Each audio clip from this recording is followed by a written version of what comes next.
Pasal ke-6. Masjid-masjid dan rumah-rumah besar di dunia. Allah memuliakan bagian-bagian tertentu dari bumi yang khusus untuk dihormati dan dijadikan sebagai tempat untuk beribadah kepadanya. Di dalamnya pahala berlipat ganda dan berkembang biak. Ia kabarkan hal itu kepada kita melalui para rasul dan nabinya, karena kasih sayang kepada hamba-hambanya dan demi untuk memudahkan menuju jalan kebahagiaan bagi mereka. Terdapat 3 masjid yang merupakan tempat paling mulia di bumi, sesuai hadits Sahih Al-Bukhari dan Sahih Muslim, Makkah, Madinah dan Baitul Maqdis, Masjid Al-Aqsa. Baitullah Al-Haram di Makkah adalah rumah Nabi Ibrahim yang diperintah oleh Allah untuk membangunnya dan mengumumkan kepada manusia agar mereka berhaji di sana. Maka dia bersama putranya, Ismail, membangunnya sebagaimana dinyatakan oleh Al-Quran. Dia pun melaksanakan apa saja yang diperintahkan oleh Allah. Ismail tinggal di sana bersama Hajar dan orang-orang kabilah Jurhum yang tinggal bersama mereka hingga keduanya meninggal dan dimakamkan di sana. Baitul Maqdis dibangun oleh Daud dan Sulaiman. Allah memerintahkan keduanya untuk membangun masjidnya dan menegakkan bangunannya. Banyak dari para nabi keturunan Ishak yang dimakamkan di sekitarnya. Madinah adalah tempat hijrah Nabi Muhammad. Allah memerintahkannya untuk berhijrah dan menegakkan agama Islam di sana. Di sana beliau mendirikan masjid beliau. Makam beliau juga berada di sana. Ketiga masjid ini menjadi penentram dan tumpuan hati umat Islam dan kebesaran agama mereka. Dalam hadis-hadis banyak terdapat penjelasan tentang keutamaan dan dilipat gandakannya pahala melakukan ibadah dan salat di sana dan sudah sangat diketahui. Mari kita singgung beberapa hadits tentang kesejarahan ketiga masjid ini dan bagaimana asal mulanya, lalu berangsur-angsur menjadi sempurna keberadaannya di dunia. Asal mula Makkah konon adalah bahwa Adam membangunnya searah dengan Baitul Makmur, kemudian dihancurkan oleh banjir setelah itu. Namun mengenai penjelasan ini tidak terdapat hadits sahih yang dapat dijadikan pedoman. Mereka hanya mengambilnya dari kemungkinan ayat dalam firman Allah. Dan, ingatlah, ketika Ibrahim meninggikan, membina, dasar-dasar Baitullah bersama Ismail. Kemudian Allah mengutus Ibrahim mengenai kondisinya, kondisi istrinya, Sarah, dan rasa cemburunya kepada Hajar semuanya sudah diketahui. Allah memberi wahyu kepadanya untuk meninggalkan Ismail dan ibunya, Hajar, di padang pasir. Maka dia pun meninggalkan keduanya di tempat bait itu dan berjalan meninggalkan keduanya. Namun Allah memberikan kasih sayangnya lewat memancarnya air Zam-Zam dan lewatnya rombongan dari Jurhum di sana, hingga mereka menanggung dan menenangkan keduanya. Lalu mereka ikut tinggal bersama keduanya di sekitar Zam-Zam, sebagaimana telah banyak diketahui. Lalu Ismail membuat di tempat Ka'bah itu sebuah bait yang digunakannya untuk mengungsi dan mengelilinginya dengan sebuah tembok dari reruntuhan dan menjadikannya sebagai kandang untuk kambingnya. Ibrahim datang dari Syam beberapa kali untuk mengunjunginya. Pada akhir kunjungan dia diperintahkan membangun Ka'bah di tempat kandang itu. Maka Ibrahim pun membangunnya dan meminta bantuan putranya, Ismail, lalu mengundang manusia untuk berhaji di sana. Ismail sendiri tetap tinggal di sana. Ketika Hajar meninggal dan Ismail juga telah meninggal, putra-putranya menangani urusan bait bersama paman-paman mereka dari Jurhum, kemudian dilanjutkan oleh Amalikah. Kondisi berlangsung terus seperti itu. Berbagai manusia berdatangan kepadanya dari setiap penjuru, tidak hanya Bani Ismail, namun juga lainnya, baik yang dekat maupun yang jauh. Diriwayatkan bahwa Tababiah melakukan haji di bait itu dan mengagungkannya, dan bahwa Tuba membungkusnya dengan jubah dan kain tenun dan memerintahkan mensucikannya dan membuatkan kunci untuknya. Diriwayatkan pula bahwa orang Persia juga berhaji di sana dan mendekat kepadanya, dan bahwa 2 patung kijang dari emas yang ditemukan oleh Abdul Muthalib ketika menggali Zam-Zam adalah berasal dari kerabat mereka. Bangsa Jurhum masih mengurusnya, setelah keturunan Ismail, karena adanya hubungan paman dengan mereka. Hingga Khuza'ah muncul dan bermukim di sana setelah mereka. Kemudian keturunan Ismail menjadi banyak, tersebar dan bercabang kepada Kinanah, kemudian Kinanah kepada Quraisy dan lainnya. Karena penanganan Khuza'ah buruk, maka mereka dikalahkan oleh Quraisy dalam mengurusi bait dan mengambil alih dari mereka.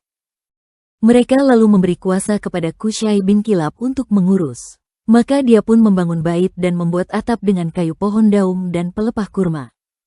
Al-Asya mengatakan, "Aku tinggalkan bajuku, karena takut desa-desa dan desa yang dibangun oleh Qusay dan Al-Midad bin Jurhum." Kemudian bait terkena banjir konon kebakaran dan roboh. Mereka mengulangi pembangunannya dan mengumpulkan dana untuk itu dari harta mereka. Ada sebuah perahu di pantai Jeddah yang mengalami kerusakan. Mereka membeli kayunya untuk dijadikan atap bait. Tembok-temboknya semula adalah setinggi orang berdiri tegak, lalu mereka mengubahnya menjadi 18 hasta.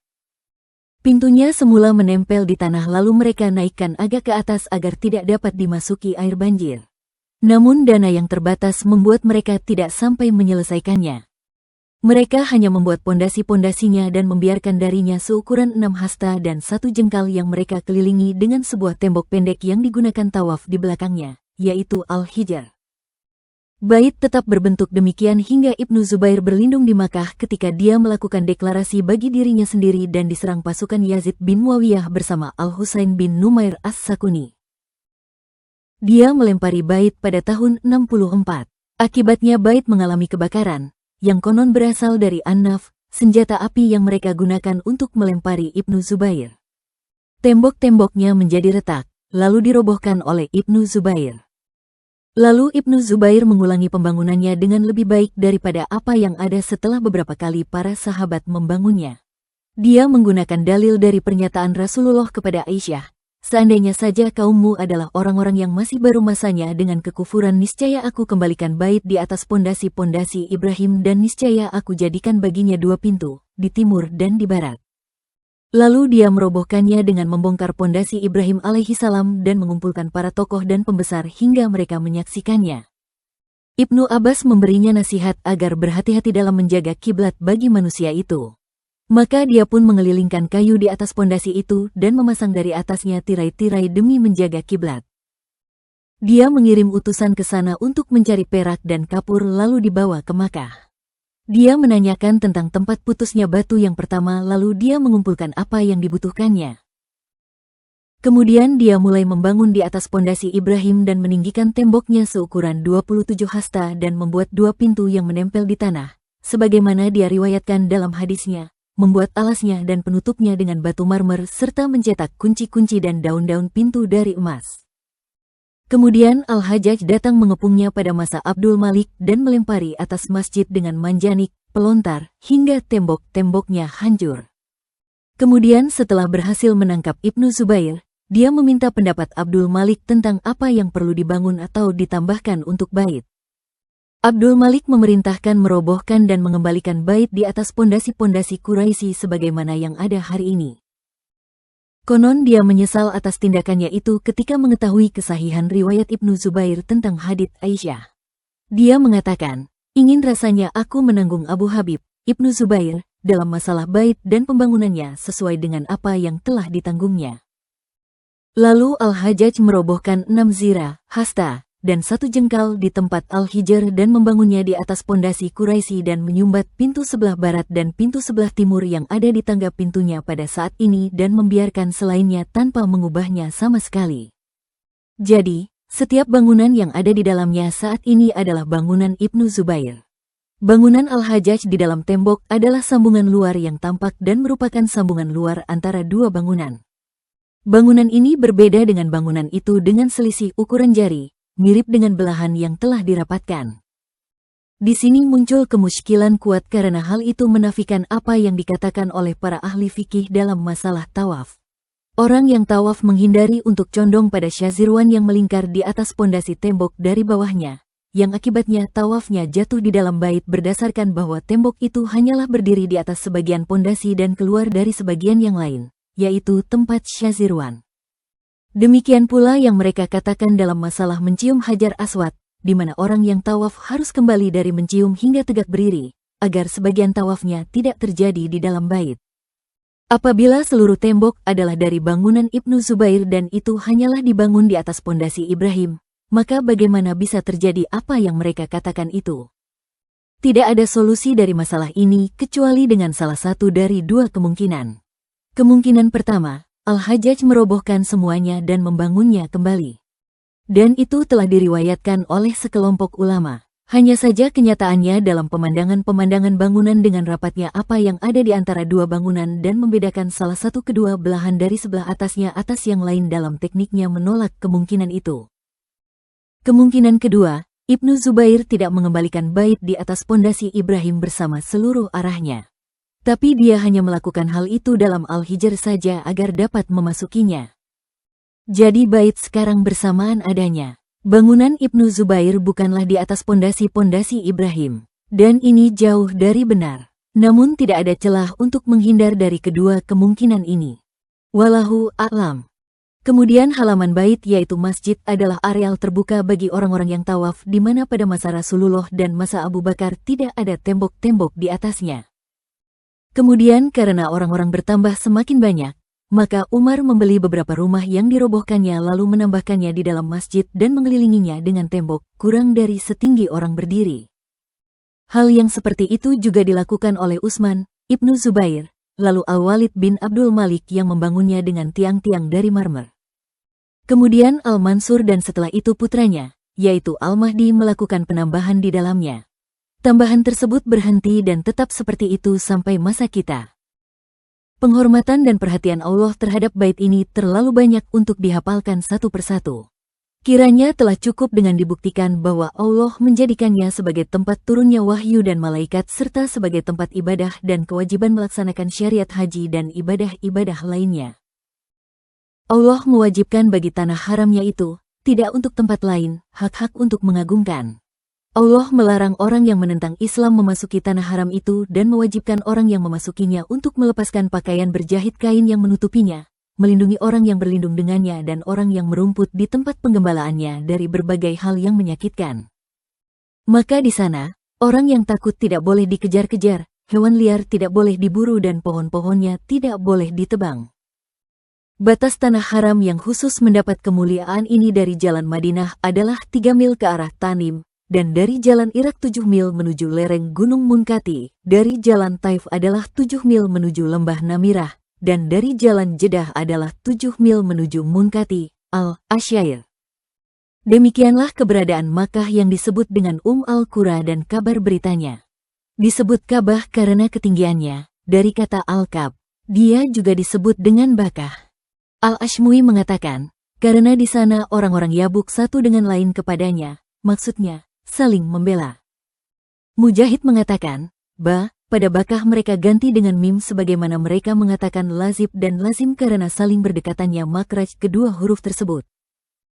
An-Nakhai mengatakan, baik dengan dan maupun mim keduanya berarti negeri. Az-Zuhri mengatakan, digunakan untuk arti masjid seluruhnya dan mim digunakan untuk tanah haram. Sejak masa jahiliyah bangsa-bangsa telah mengagungkannya dan raja-raja mengirimkan harta dan kekayaan kepadanya, misalnya Kisra dan lainnya. Kisah mengenai pedang-pedang dan 2 patung kijang dari emas yang keduanya ditemukan oleh Abdul Muthalib ketika menggali Zamzam telah banyak diketahui. Rasulullah ketika membebaskan Makkah menemukan di dalam sumur terdapat 1000 ukiyah emas yang merupakan hadiah dari para raja kepada bait yang di dalamnya terdapat 1.000.000 dinar yang diulang-ulang 2 kali dengan 200 kintar dengan timbangan. Ali berkata kepada beliau, "Wahai Rasulullah, hendaklah engkau menggunakan harta ini untuk membantu peperanganmu." Namun Rasulullah tidak melakukannya. Kemudian dia menuturkannya kepada Abu Bakar. Namun hal itu juga tidak menggerakkannya. Demikian dinyatakan oleh Al-Azraqi. Dalam Sahih Al-Bukhari yang sanadnya terhubung kepada Abu Wail, dia mengatakan, aku duduk menemui Abu Syaibah bin Utsman. Dia mengatakan, Umar bin Al-Khattab duduk kepadaku lalu mengatakan, aku berencana untuk tidak meninggalkan di sana yang berwarna kuning dan tidak yang berwarna putih, kecuali aku bagikan di antara umat Islam. Aku sampaikan, Anda tidak akan melakukannya. Dia bertanya, mengapa? Aku jawab, karena kedua sahabatmu tidak melakukannya. Dia menanggapi, mereka berdua adalah 2 panutan.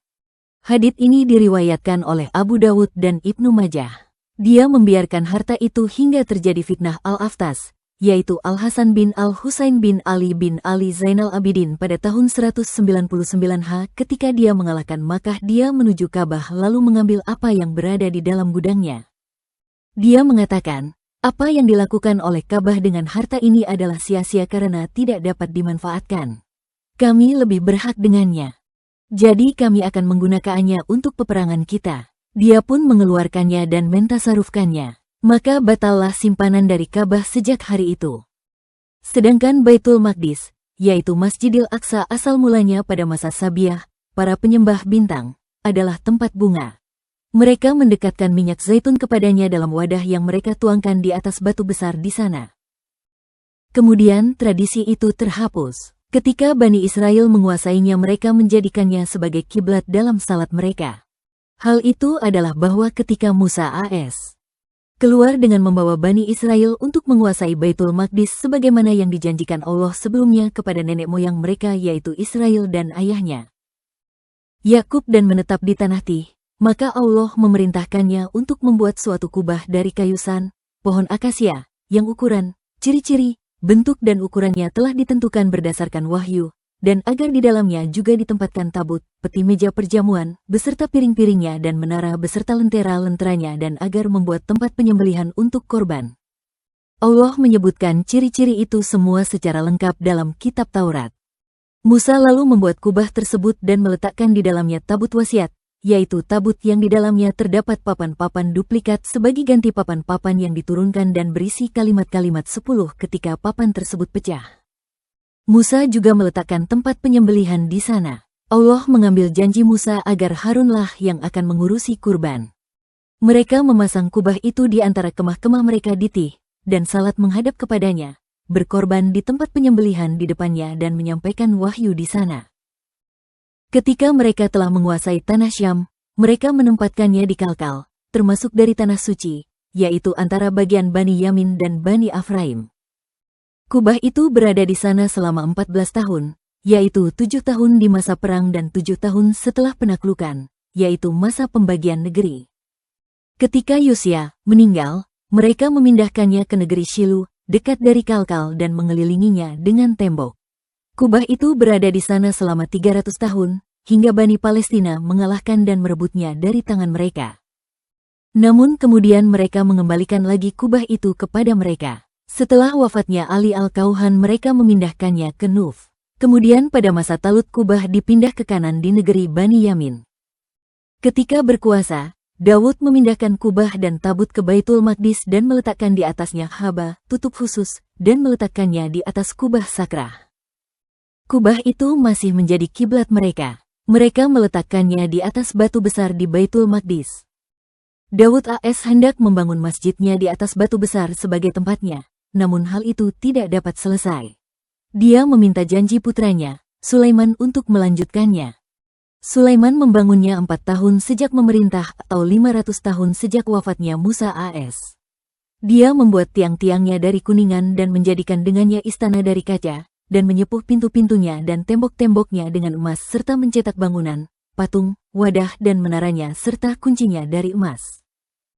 Di permukaannya dia membuat suatu kuburan untuk digunakan meletakkan tabut wasiat, yaitu tabut yang di dalamnya terdapat papan-papan yang didatangkannya dari Sihyaun, yaitu negeri ayahnya, Daud, yang dibawa oleh Al-Asbat, para cucu, dan para tokoh agama, hingga akhirnya diletakkan di dalam kuburan itu. Kubah, wadah dan tempat penyembelihan masing-masing diletakkan di bagiannya masing-masing di dalam masjid. Hal itu berlangsung beberapa waktu. Kemudian Buhtu Nasyar merobohkannya setelah 800 tahun dibangun. Dia membakar Taurat dan tongkat. Dia juga mencetak bangunan-bangunan dan menaburkan batu-batuan. Lalu ketika raja-raja Persia berhasil mengusir mereka, Uzair, seorang nabi dari Bani Israel, pada masanya membangunnya dengan bantuan dari Bahman, Raja Persia yang lahir saat Bani Israel masih menjadi tawanan Buhtu Nasyar. Dia menentukan batas-batas dalam pembangunannya yang berbeda dengan bangunan Sulaiman bin Daud. Mereka pun tidak berani melanggar batas-batas itu. Sedangkan Al-Awawain adalah yang terdapat di bawah masjid yang satu sama lain saling bertumpuk.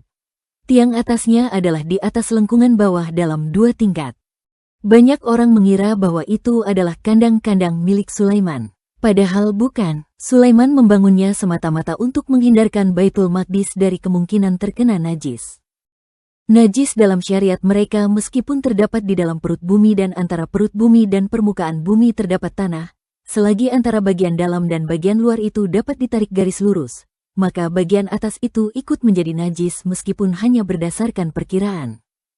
Perkiraan dalam pandangan mereka adalah sama dengan kenyataan. Maka mereka pun membangun Al-Awawain ini berbentuk seperti itu dengan tiang Al-Awawain sebelah bawah sampai kepada lengkungan-lengkungannya dan terputus garisnya. Jadi najis tidak dapat sampai ke bagian atas seandainya ditarik garis lurus. Bait itu pun dapat terhindar dari najis yang disangkakan. Semua itu demi lebih menjaga kesucian dan kesakralan.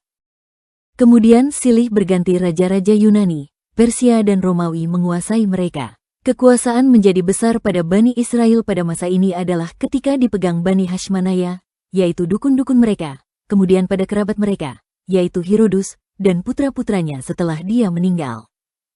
Herodus membangun Baitul Maqdis berdasarkan bangunan Sulaiman dan memperindah,nya hingga membutuhkan waktu 6 tahun.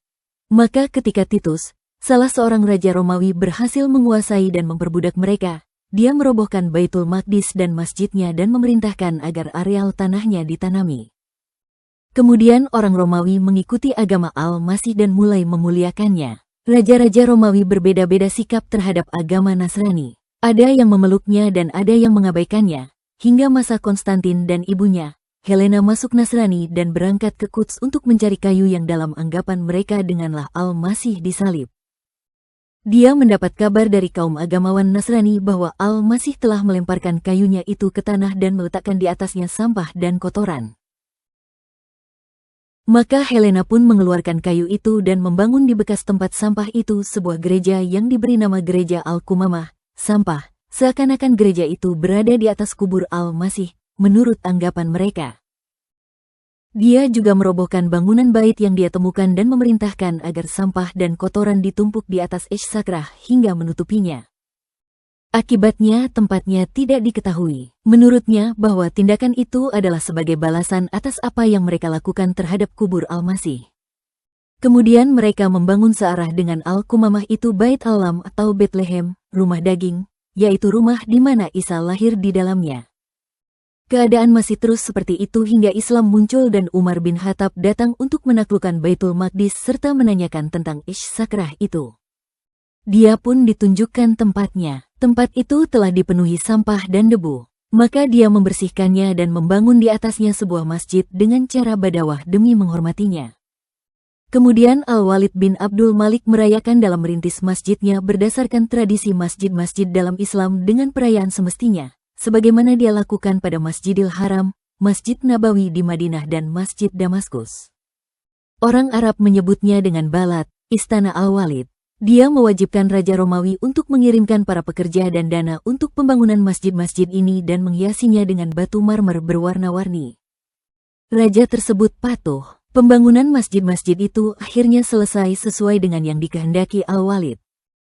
Kemudian ketika kekuasaan kekhalifahan pada tahun-tahun abad ke-5 Hijriyah akhir dan pada kerajaan Ubaidiyyin terdapat beberapa khalifah yang sewenang-wenang dari kelompok Syiah dan kekuasaan mereka lemah, maka bangsa Prancis menyerang Baitul Maqdis dan bersamaan itu juga menguasai perbatasan-perbatasan Syam dan membangun di atas Ish Sakrah suci itu sebuah gereja yang mereka agungkan dan banggakan bangunannya.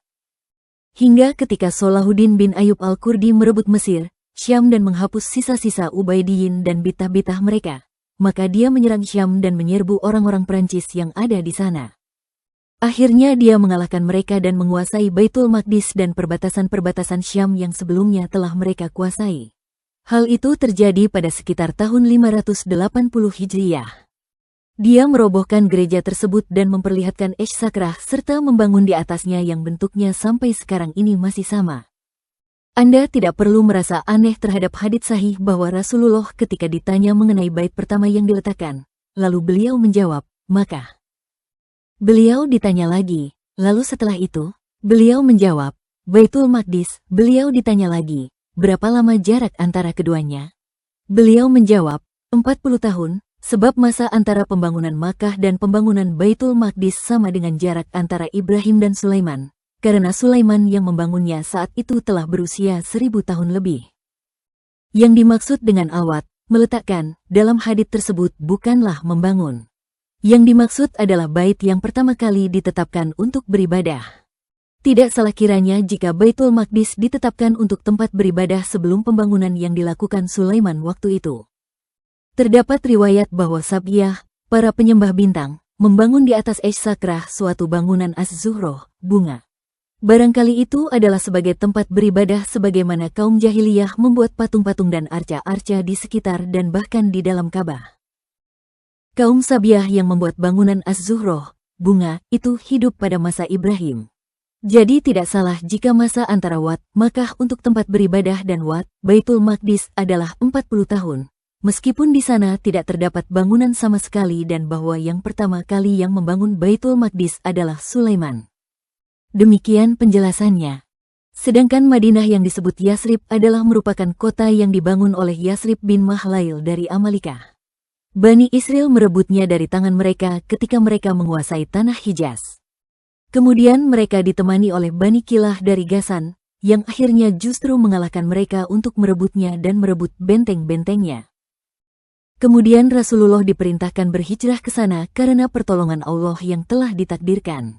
Beliau berhijrah dengan ditemani Abu Bakar dan diikuti oleh para sahabat. Beliau menetap di sana dan membangun masjid dan rumah-rumah beliau di tempat yang telah ditetapkan oleh Allah.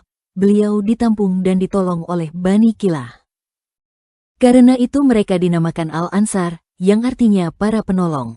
Islam berkembang luas dari Madinah hingga mengungguli agama-agama lain. Rasulullah pun mengalahkan kaumnya dan menaklukkan serta menguasai Makkah. Para sahabat Ansar cemas jika beliau akan meninggalkan mereka untuk tinggal di negeri beliau sendiri itu. Hal itu membuat mereka sedih. Maka Rasulullah menyampaikan kepada mereka bahwa beliau tidak akan pindah dari Madinah. Hingga ketika beliau wafat beliau pun dikebumikan di Madinah.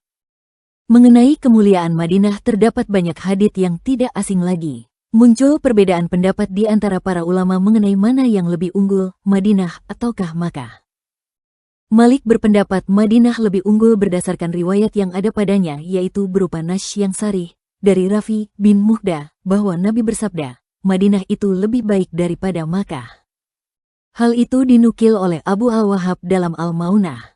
Masih banyak hadis-hadis lain yang secara lahiriah menunjukkan demikian. Sedangkan Abu Hanifah dan Asy-Syafi'i berpendapat sebaliknya.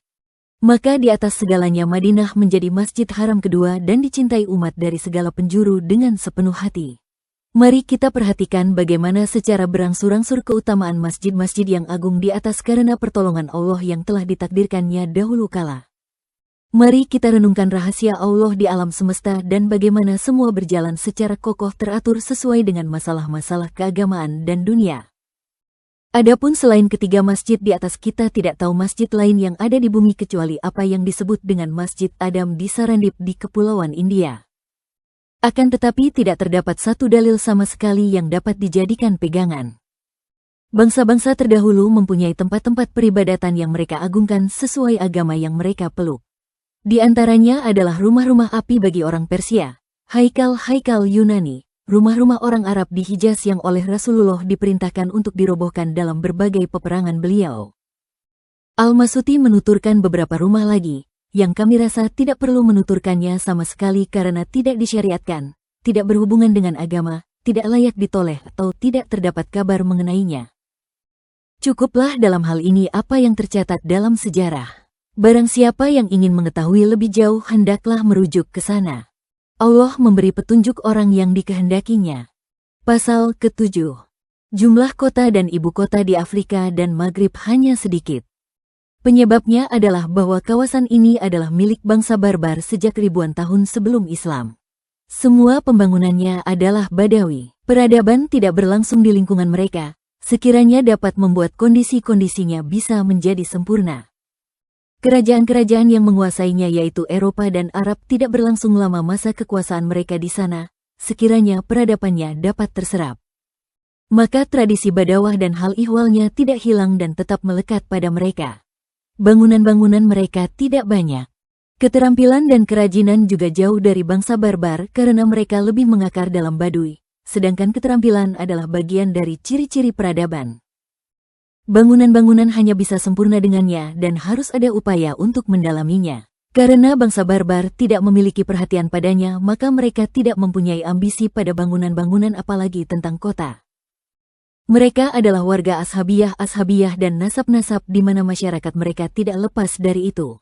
Nasab-nasab dan ashabiyah adalah lebih condong kepada Baduy, sedangkan yang mendorong kepada kota tidak lain adalah kemakmuran dan ketenangan serta penduduknya menjadi beban bagi para penjaganya. Karena itu, Anda temukan ahli Baduy memandang rendah terhadap pilihan untuk menempati atau bermukim di kota karena yang mendorong hal itu tidak lain adalah kemewahan dan kekayaan. Hal itu hanya sedikit terdapat pada manusia. Karena itu pembangunan Afrika dan Maghrib semuanya atau sebagian besarnya adalah bersifat Baduy, warga kemah, nomaden, suka bertempat tinggal gua di gunung-gunung. Sedangkan pembangunan negeri-negeri non-Arab semuanya atau sebagian besar adalah berupa desa-desa, ibu kota, seperti negeri-negeri Andalusia, Syam, Mesir dan Irak non-Arab dan semisalnya. Orang non-Arab bukanlah ahli nasab yang harus dipelihara dan dibanggakan dalam kemurnian dan percampurannya kecuali sangat sedikit. Kebanyakan yang menjadi tempat tinggal Baduy adalah bagi ahli-ahli nasab, karena kekerabatan nasab itu lebih dekat dan lebih kuat. Demikian juga ashabiyah, yang menyebabkan pemiliknya mendiami Baduy dan menjauh dari kota yang dapat menghilangkan keberanian dan membuatnya menjadi beban bagi orang lain. Hendaknya pandangan ini dipahami dan dapat digunakan sebagai analogi bagi yang lain. Walah a'lam. Pasal ke-8. Bangunan-bangunan dan pabrik-pabrik dalam Islam hanya sedikit dibandingkan dengan potensi yang dimiliki dan dibandingkan dengan kerajaan-kerajaan sebelumnya. Penyebab hal itu telah kami kemukakan sama dengan dalam pembahasan mengenai bangsa barbar, yaitu karena orang Arab juga lebih mengakar dalam Baduy dan jauh dari keterampilan dan kerajinan. Mereka juga orang-orang terasing dari kerajaan-kerajaan yang berkuasa sebelum Islam. Ketika mereka menerima kekuasaan itu, maka masanya tidak memadai hingga dapat memenuhi simbol-simbol peradaban, di samping mereka merasa cukup dengan bangunan-bangunan yang mereka temukan dari selain mereka. Apalagi agama adalah faktor pertama yang menghalangi dari sikap berlebihan, membangun dan boros melewati batas kewajaran, sebagaimana yang ditegaskan oleh Umar ketika mereka meminta izin kepadanya untuk membangun Kufah dengan batu akibat kebakaran pada rumah panggung yang mereka bangun sebelumnya. Dia menjawab, "Lakukanlah, namun janganlah seseorang menambahkan lebih dari 3 rumah. Janganlah kalian bersaing tinggi dalam bangunan. Pegangilah sunnah niscaya kerajaan akan lestari untuk kalian." Dia tegaskan kepada delegasi mereka dan maju menghadap orang-orang agar mereka tidak meninggikan bangunan lebih dari Qadar. Mereka bertanya, "Apa itu Qadar?" Dia menjawab, "Yang tidak menyebabkan kalian boros dan tidak menjauhkan kalian dari sedang." Lalu ketika komitmen terhadap agama telah menjauh, perasaan berdosa jika memiliki tujuan-tujuan duniawi menjadi berkurang, tabiat kerajaan dan kemewahan telah menonjol. Orang Arab menjadikan orang Persia sebagai pelayan dan meniru keterampilan dan bangunan-bangunan dari mereka dan kondisi-kondisi kemakmuran dan kemewahan telah mendorong mereka. Maka ketika itu mereka mulai merintis bangunan-bangunan dan pabrik-pabrik. Dan masa itu kebetulan telah dekat dengan habisnya kerajaan dan tidak memadai lagi untuk memperbanyak pembangunan dan merancang kota-kota dan ibu kota kecuali sangat sedikit. Bangsa-bangsa lain tidak demikian halnya. Orang Persia mempunyai masa yang panjang, yaitu beribu-ribu tahun. Demikian juga Kipti, Nabat dan Romawi. Demikian juga orang-orang Arab pertama, yaitu Ad, Samud, Amalikah dan Tababiah. Masa mereka semua panjang dan keterampilan telah mengakar di lingkungan mereka. Karena itu bangunan-bangunan dan peninggalan-peninggalan mereka lebih banyak jumlahnya dan lebih bertahan bertahun-tahun. Apabila Anda perhatikan hal ini, niscaya Anda temukan kenyataan yang ada adalah sebagaimana yang kami sampaikan. Allah yang mewarisi bumi dan segala yang ada di atasnya. Pasal ke-9. Bangunan-bangunan yang dirancang orang Arab cepat roboh kecuali hanya sebagian kecil. Penyebab dari hal itu adalah kondisi badawah dan jauh dari keterampilan sebagaimana kami kemukakan. Akibatnya bangunan-bangunan tidak kokoh rancangannya. Dan hal itu walahu a'lam mempunyai alasan lain yang lebih menyentuh, yaitu sedikitnya perhatian mereka kepada upaya perencanaan kota yang baik. Sebagaimana kami sampaikan, yang meliputi tempat, baiknya udara, air persawahan dan penggembalaan. Karena perbedaan dalam hal ini menimbulkan perbedaan dalam kebaikan dan keburukan kota berdasarkan pembangunan alami. Orang Arab jauh dari hal seperti ini. Mereka hanya memerhatikan tempat-tempat penggembalaan unta saja, tidak memperdulikan air, baik atau buruk, sedikit atau banyak. Dan mereka tidak mempertimbangkan baiknya persawahan, tumbuh-tumbuhan dan udara karena mereka sering berpindah-pindah tempat dan mengangkut biji-bijian dari negeri yang jauh. Sedangkan soal angin, padang pasir sudah cukup membuatnya silih berganti bertiup. Datang dan pergi menjamin mereka akan kebaikannya, karena angin hanya menjadi buruk apabila diam tidak bergerak dan karena banyaknya kotoran. Mari kita perhatikan ketika mereka merancang Kufah, Basrah dan Kairouan. Bagaimana mereka ketika itu tidak memerhatikan kecuali tempat-tempat penggembalaan unta, padang luas yang dekat dan tempat-tempat kepergian dan keberangkatan perjalanan. Maka yang seperti itu jauh dari kondisi layak bagi kota dan tidak mempunyai suatu materi yang mendukung pembangunannya bagi orang setelah mereka. Sebagaimana kami kemukakan, hal itu dibutuhkan dalam pembangunan. Maka tempat-tempatnya tidak layak untuk ditinggali dan tidak berada di tengah-tengah masyarakat, sehingga dapat dimakmurkan oleh orang-orang. Maka sejak pertama kali pudarnya kekuasaan mereka dan hilangnya ashabiyah mereka yang dulu menjadi tembok baginya, akan dengan cepat datang kerobohan dan kehancuran, seakan-akan dia tidak pernah ada. Allah menentukan keputusan dan tidak ada yang dapat menentang keputusannya. Pasal ke-10. Permulaan robohnya ibu kota. Apabila ibu kota baru dirancang, maka mula-mula baru sedikit rumah-rumah tinggalnya dan sedikit alat-alat bangunannya, yaitu batu, kapur dan lain sebagainya meliputi apa saja yang dipasang di atas tembok ketika diperindah, seperti batu-batuan, marmer, kaca, marmer warna dan ish sadaf, rumah kerang. Maka bangunannya pada saat itu adalah badawiyah dan alat-alatnya buruk. Ketika pembangunan kota telah besar dan banyak penduduknya, maka alat-alat menjadi banyak karena banyaknya pekerjaan dan para teknisi hingga mencapai puncaknya, sebagaimana dikemukakan terdahulu. Ketika pembangunannya menyusut dan penduduknya sedikit maka keterampilan kerajinan menjadi sedikit karena hal tersebut dan hilanglah perbaikan dan penguatan dalam pembangunan serta melengkapinya dengan penghiasan. Kemudian pekerjaan-pekerjaan menjadi sedikit karena tiadanya penduduk. Lalu menjadi sedikit pula penarikan alat-alat, yaitu batu, marmer dan lain sebagainya, dan akhirnya menjadi hilang. Bangunan dan rintisan mereka menjadi bagian dari alat-alat yang terdapat dalam bangunan-bangunan mereka. Lalu mereka memindahkannya dari satu pabrik ke pabrik yang lain karena kosongnya sebagian besar pabrik, istana dan tempat tinggal akibat sedikit dan terbatasnya pembangunan dibandingkan waktu sebelumnya. Kemudian terus dipindahkan dari satu istana ke istana lain, dari satu desa ke desa yang lain, hingga akhirnya hilang sebagian darinya. Lalu mereka kembali lagi ke badawah dalam bangunan dan menggunakan batu bata sebagai ganti dari batu dan terbatas sama sekali untuk memperindah. Maka kembalilah bangunan kota itu menjadi seperti bangunan desa-desa dan tanah liat yang menonjol padanya tanda-tanda badawah. Kemudian mencapai puncak kerobohan apabila memang ditakdirkan demikian. Demikian itu adalah sunnah Allah pada makhluknya. Pasal ke-11. Persaingan Amsyar, ibu kota, dan Madinah, kota, dalam kemakmuran warga dan belanja pasar-pasarnya tidak lain adalah persaingan pembangunannya, banyak maupun sedikit. Penyebab hal itu adalah bahwa seorang individu manusia tidak sendirian dalam menghasilkan kebutuhan-kebutuhan hidupnya dan bahwa mereka semua saling membantu dalam pembangunan mereka untuk memenuhi hal itu. Kebutuhan yang terpenuhi dengan saling bekerjasamanya satu kelompok dapat menutupi kebutuhan pokok, darurat, lebih banyak orang dari jumlah mereka secara berlipat ganda. Makanan pokok berupa gandum misalnya, tidak sendirian seseorang menghasilkan bagiannya sendiri.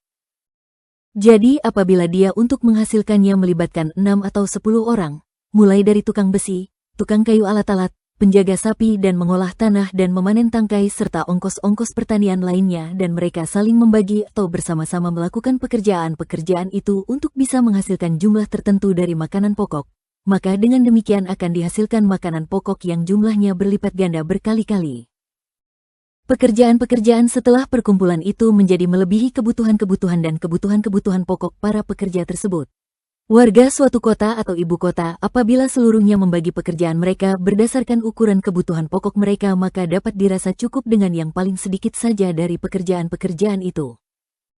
Selebihnya merupakan tambahan atas kebutuhan-kebutuhan pokok, lalu dibelanjakan untuk keadaan-keadaan kemewahan dan tradisinya, atau untuk kebutuhan warga kota lain, di mana mereka mengambilnya dengan menggunakan alat tukar dan nilai harganya.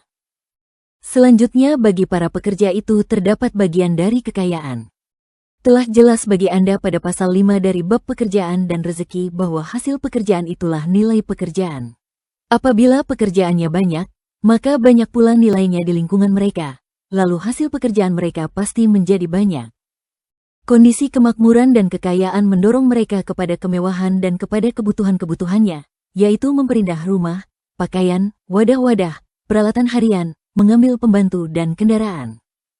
Ini semua adalah pekerjaan-pekerjaan yang diperhitungkan nilai-nilainya dan dipilih orang-orang mahir untuk melakukannya. Lalu pasar-pasar pekerjaan dan kerajinan menjadi ramai dan pemasukan dan pengeluaran kota itu menjadi banyak. Terjadi kesuksesan bagi pelakunya itu dari segi pekerjaan-pekerjaan mereka. Jika pembangunan bertambah, maka selanjutnya bertambah pula pekerjaan-pekerjaan, kemudian kemewahan sebagai pengikut bagi pekerjaan ikut bertambah. Demikian pula tradisi-tradisi dan kebutuhan-kebutuhannya. Keterampilan dan kerajinan dituntut untuk menghasilkannya. Maka nilai-nilainya menjadi bertambah dan pekerjaan di kota menjadi berlipat ganda.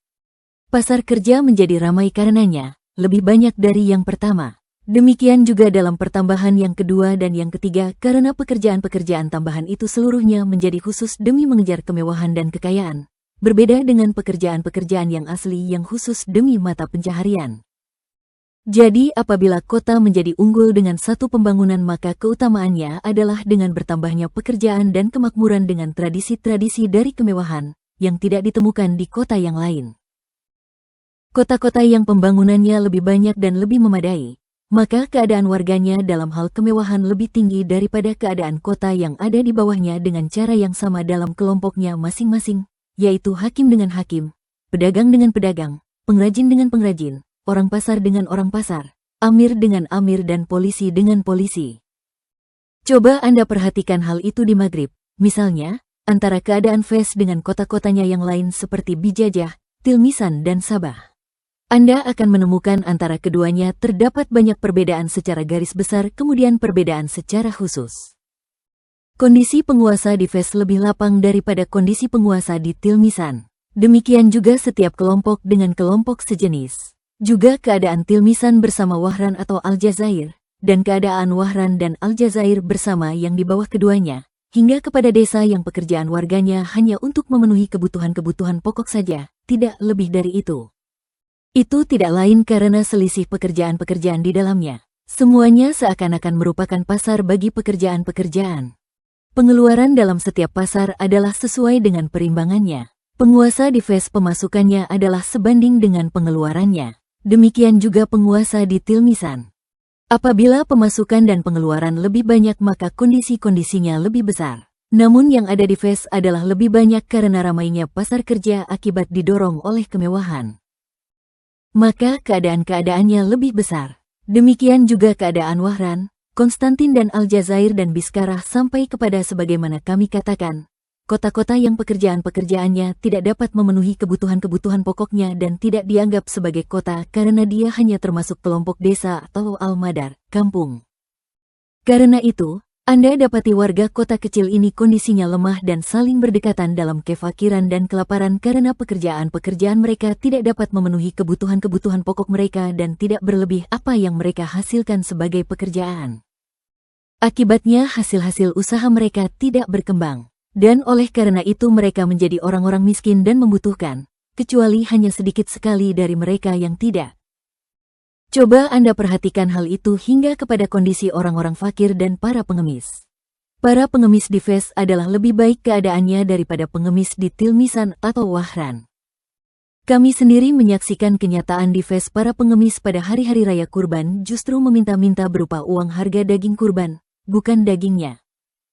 Dan kami melihat mereka meminta-minta banyak dari peralatan kemewahan dan memilih-milih makanan seperti minta daging dan keju, peralatan masak, pakaian, peralatan sehari-hari seperti saringan dan wadah-wadah.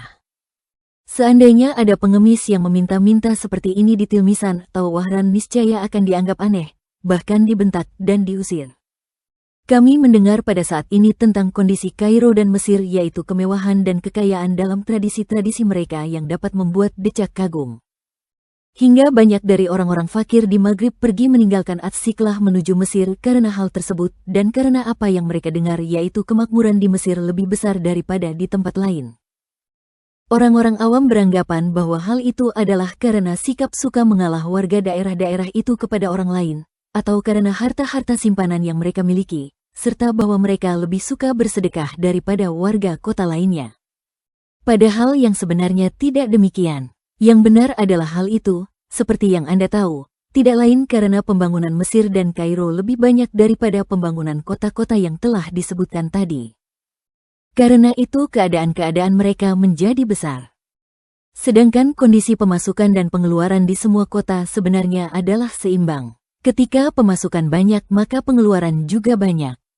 Begitu juga sebaliknya. Dan ketika pemasukan dan pengeluaran besar, maka menjadi luas keadaan-keadaan penduduk dan menjadi luas kotanya. Segala sesuatu yang Anda dengar dari semisal masalah ini hendaknya tidak Anda anggap aneh.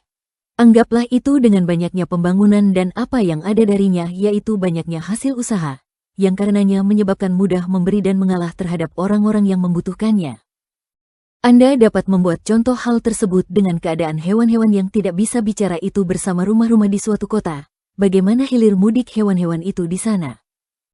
Pada rumah-rumah warga yang makmur dan kaya serta makanan melimpah akan terdapat di halamannya dan di saluran-saluran airnya banyak tersebar biji-bijian dan rontokan-rontokan makanan yang berserakan, lalu menjadi sesak di atasnya kerubungan semut dan serangga. Di lubang-lubangnya banyak tikus, didatangi banyak kucing serta bergerombol di atasnya gerombolan burung-burung, hingga semua dapat pulang dengan kenyang dan segar.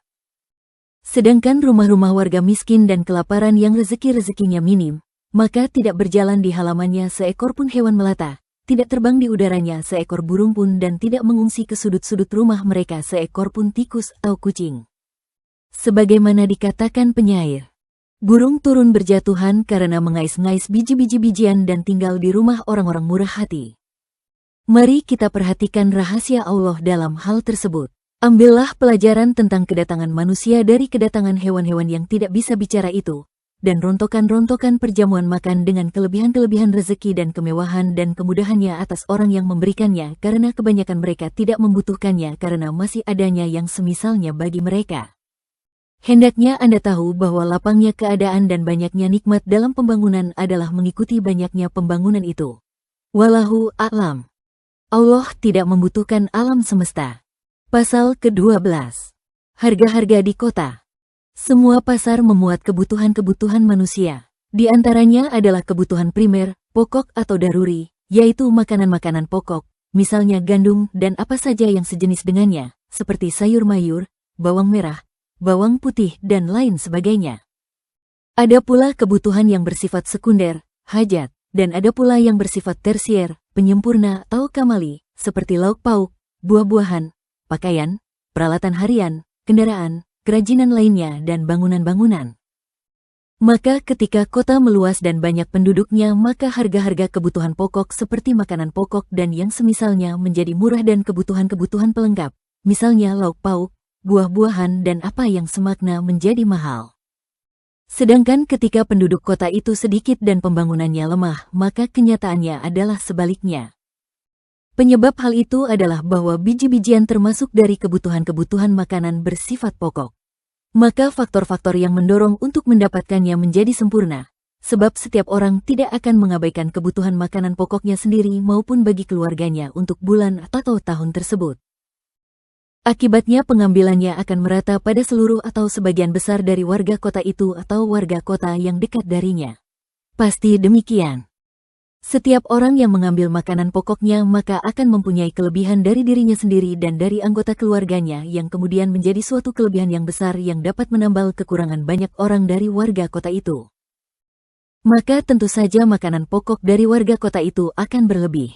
Harga-harganya secara umum juga akan murah. Kecuali apabila muncul musibah dari langit pada suatu waktu.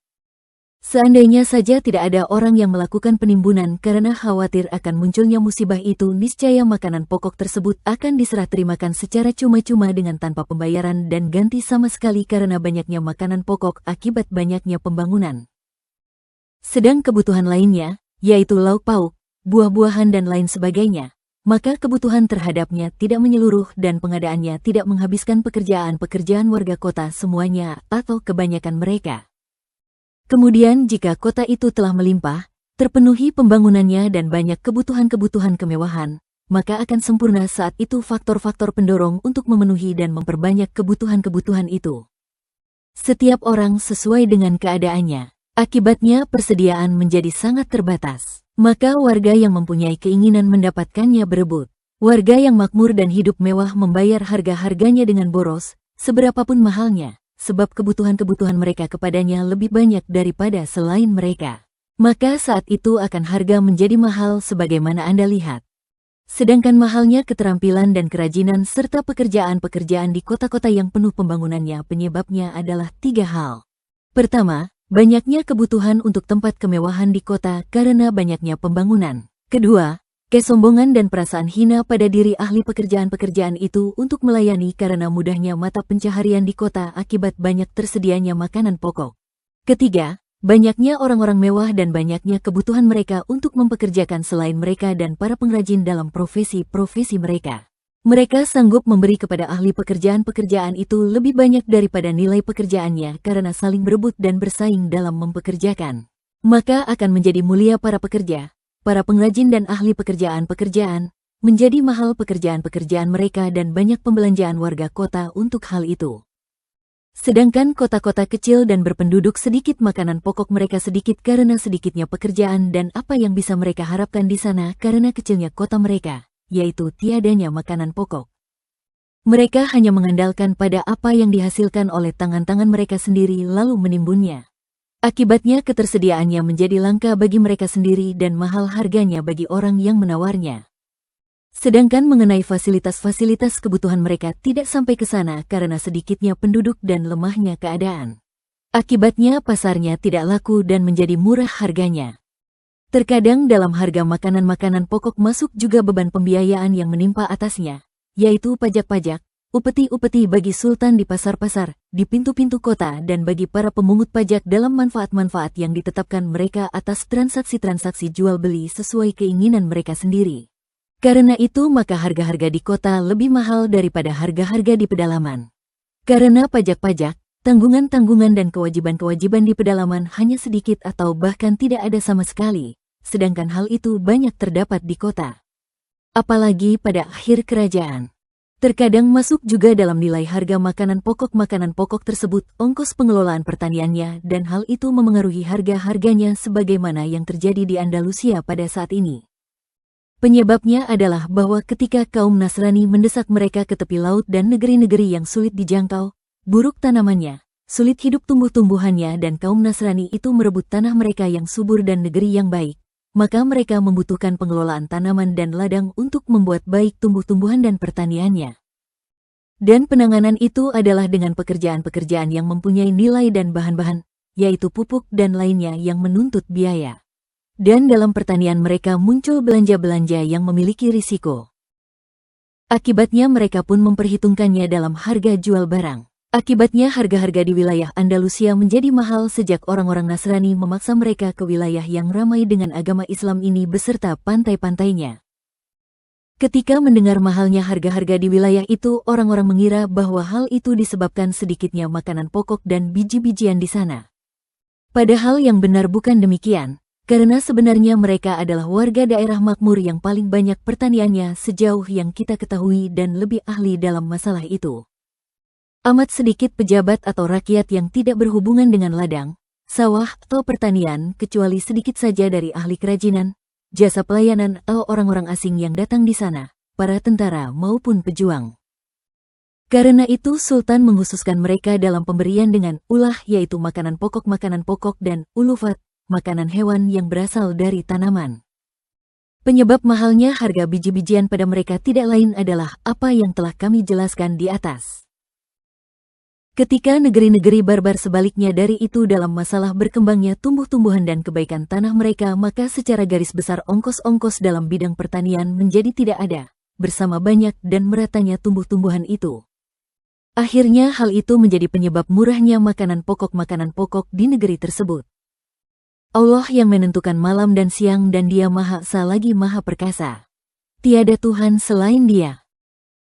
Pasal ke-13. Daerah provinsi beragam dari segi kemakmuran dan kesejahteraan seperti ibu kota. Penyebabnya itu adalah bahwa kota yang banyak pembangunannya akan banyak kemewahannya, sebagaimana kami kemukakan. Kebutuhan-kebutuhan penduduknya menjadi banyak karena kemewahan itu. Kebutuhan-kebutuhan itu menjadi terbiasa karena memang mendorong ke sana. Akibatnya kebutuhan-kebutuhan itu berubah menjadi kebutuhan-kebutuhan pokok, dan pekerjaan-pekerjaan di sana bersamaan dengan itu, seluruhnya menjadi langka. Fasilitas-fasilitas menjadi mahal karena berebut mendapatkannya akibat tuntutan kemewahan, dan karena beban-beban pungutan kerajaan yang diterapkan atas pasar-pasar dan atas transaksi-transaksi jual-beli lalu diperhitungkan dalam nilai barang-barang yang dijual dan menjadi besar di sana berbagai fasilitas, waktu dan pekerjaan-pekerjaan. Karena itu menjadi sangat banyak belanja-belanja penduduknya sesuai dengan pembangunannya dan menjadi besar pula pengeluarannya. Pada saat itu dia membutuhkan harta yang banyak untuk belanja bagi dirinya dan keluarganya dalam kebutuhan-kebutuhan pokok kehidupan mereka dan ongkos-ongkos lainnya. Orang Baduy pemasukannya tidaklah banyak karena dia tinggal di tempat yang dimana pasar-pasar kerja yang dapat mendatangkan hasil tidak laku. Dia tidak dapat mendapatkan hasil usaha dan tidak juga menghasilkan barang. Akibatnya menjadi sulit baginya untuk bisa tinggal di kota yang besar karena mahalnya fasilitas-fasilitas dan langkanya kebutuhan-kebutuhan. Sedangkan dalam Baduynya dia dapat menambal kebutuhannya hanya dengan sedikit pekerjaan, karena sedikitnya tradisi kemewahan dan ongkos-ongkos lainnya dalam kehidupannya. Dia tidak terdesak kepada kekayaan. Setiap orang Baduy yang ingin tinggal dan menetap di kota, maka akan cepat sekali terlihat tidak kerasan dan akan tercemoh dalam menetapnya itu, kecuali yang dapat menghasilkan harta melebihi kebutuhan dan berjalan kepada puncak kemakmuran dan kemewahan yang alami bagi warga pembangunan. Maka ketika itu dia dapat berpindah ke kota dan menjadi teratur keadaannya bersama keadaan-keadaan warganya dalam tradisi dan kemewahan mereka. Demikianlah kondisi permulaan pembangunan kota-kota. Allah Maha Mengetahui atas segala sesuatu. Pasal ke-14. Aktar, daerah-daerah distrik, berbeda-beda dalam hal kemakmuran dan kemiskinan sebagaimana Amsyar, ibu kota. Bahwa aktar yang telah sempurna pembangunannya, warga-warganya banyak tersebar dalam berbagai penjuru dan banyak penduduknya, maka akan menjadi lapang hal ihwal warganya, menjadi banyak harta-harta mereka dan menjadi besar kerajaan-kerajaan dan kekuasaan-kekuasaan mereka. Penyebab dari semua itu adalah apa yang telah kami sebutkan yaitu banyaknya pekerjaan dan bahwa itu adalah penyebab bagi kekayaan.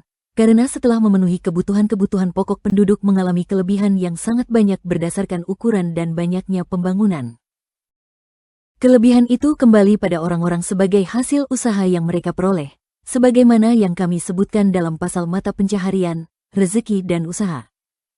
Kemakmuran menjadi bertambah karena itu, keadaan-keadaan menjadi luas dan datanglah kemewahan dan kekayaan. Pajak menjadi banyak bagi kerajaan karena belanja pasar-pasar, lalu menjadi banyak hartanya, terhormat sultannya dan beraneka macam dalam membuat benteng-benteng, merancang kota-kota dan merintis kota-kota besar. Perhatikanlah hal itu di daerah Masyrik seperti Mesir, Syam, Irak non-Arab, India, China dan seluruh belahan utara dan daerah-daerahnya di seberang Laut Romawi ketika telah banyak pembangunannya. Bagaimana harta mereka menjadi banyak, kerajaan mereka menjadi besar, kota-kota mereka menjadi berbilang dan peradaban-peradaban mereka serta perdagangan dan hal ihwal mereka berkembang. Kondisi-kondisi para saudagar bangsa-bangsa Nasrani yang kita saksikan pada masa ini yang mendatangi umat Islam di Maghrib dalam kemakmuran dan keluasan keadaan mereka lebih banyak untuk dapat disebutkan. Demikian juga para saudagar warga Masyrik Al-Aqsa dari Irak non-Arab, India dan China. Kami mendengar bahwa dalam hal kekayaan dan kemakmuran banyak hal-hal mengagumkan yang sering dibicarakan oleh para kafilah. Seringkali hal itu diterima dengan aneh. Orang awam yang mendengarnya mengira bahwa itu adalah karena bertambahnya harta-harta mereka atau karena barang-barang tambang, yaitu emas dan perak yang banyak terdapat di sana, atau karena emas bangsa-bangsa terdahulu hanya terdapat di sana bukan di tempat lain. Padahal yang benar tidak demikian. Yang kita tahu adalah barang tambang emas di sini hanya berasal dari negeri-negeri Sudan. Wilayah ini pun lebih dekat menuju Maghrib. Dan semua harta perdagangan yang ada di tanah mereka justru mereka kirim ke selain negeri-negeri mereka untuk diperdagangkan. Seandainya harta itu tersedia dan terpenuhi pada mereka, niscaya mereka tidak perlu mengirim harta-harta perdagangan mereka kepada selain mereka dengan maksud mencari harta, dan niscaya mereka tidak membutuhkan harta orang lain sama sekali. Ketika menyaksikan banyak dan luasnya keadaan serta melimpahnya harta di Masyrik yang mengagumkan itu, para ahli nujum berpandangan bahwa pemberian-pemberian bintang dan bagian-bagian dalam mawalid Masyrik lebih banyak dibandingkan bagian dan mawalid yang ada di Maghrib. Hal itu memang benar dari sisi kebetulan antara ketentuan-ketentuan ilmu nujum dan keadaan-keadaan bumi sebagaimana yang kami sampaikan. Namun mereka hanya memberi penjelasan tentang sebab perbintangannya saja.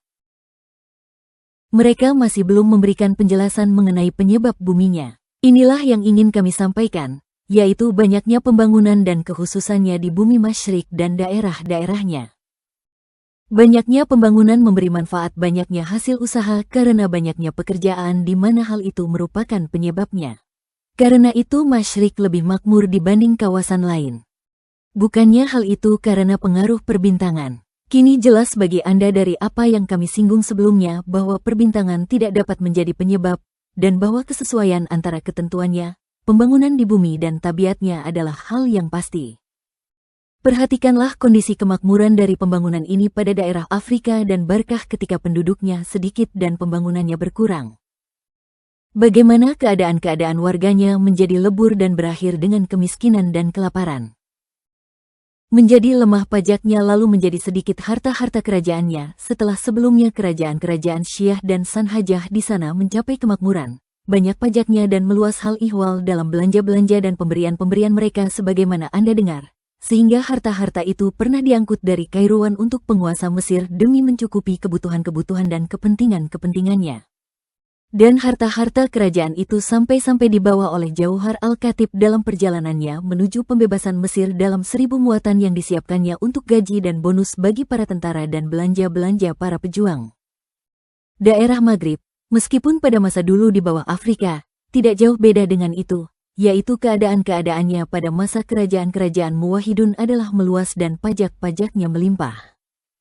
Namun pada masa ini hal itu menjadi terbatas karena keterbatasan dan berkurangnya pembangunan di sana.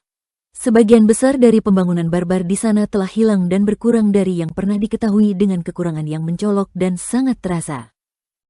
Keadaan-keadaannya ini mirip dengan keadaan-keadaan Afrika. Setelah sebelumnya pembangunannya membentang mulai dari Laut Romawi sampai ke negeri-negeri Sudan, sepanjang jarak antara Sus yang paling ujung dan Barkah. Kawasan itu saat ini semua atau sebagian besarnya hanyalah berupa tanah padang yang tandus dan hamparan Sahara, kecuali yang di tepi pantai atau kawasan yang berdekatan dengannya. Allah yang mewarisi bumi dan apa yang ada di atasnya dan Dia adalah sebaik-baik pewaris. Pasal ke-15. Besarnya, akar, areal perkebunan, dan dia, areal persawahan, di kota, manfaat dan hasilnya. Besarnya areal perkebunan dan areal perawahan bagi warga ibu kota dan kota tidak terjadi dalam sekejap dan tidak dalam satu kurun masa.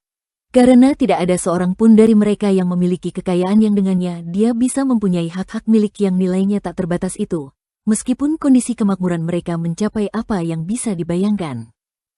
Kepemilikan dan kebesaran mereka hanya dapat terjadi secara bertahap. Ada kalanya dengan mewarisi dari orang tua atau kerabat hingga menjadi mungkin hak-hak milik orang banyak itu atau lebih banyak lagi berpindah kepada satu orang. Ada kalanya dengan beralihnya pasar-pasar, sebab areal perkebunan pada masa akhir kerajaan dan awal dari kerajaan lain ketika hancurnya para penjaga keamanan dan robohnya tembok serta kecenderungan kota kepada kerobohan. Maka menjadi sedikit keinginan memilikinya karena sedikitnya manfaat akibat leburnya keadaan. Karena itu nilai-nilainya menjadi murah dan dapat dimiliki hanya dengan sedikit uang dan dapat beralih menjadi warisan bagi milik lain.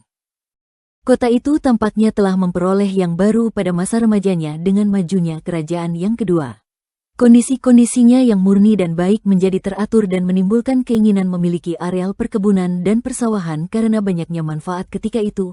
Lalu nilai harganya menjadi tinggi. Namun muncul baginya suatu bahaya yang tidak ada sebelumnya. Demikianlah arti pengalihan di dalamnya. Pemiliknya menjadi warga paling kaya di kota itu. Dan itu bukan karena usahanya sebab kemampuannya tidak akan cukup menghasilkan itu semua.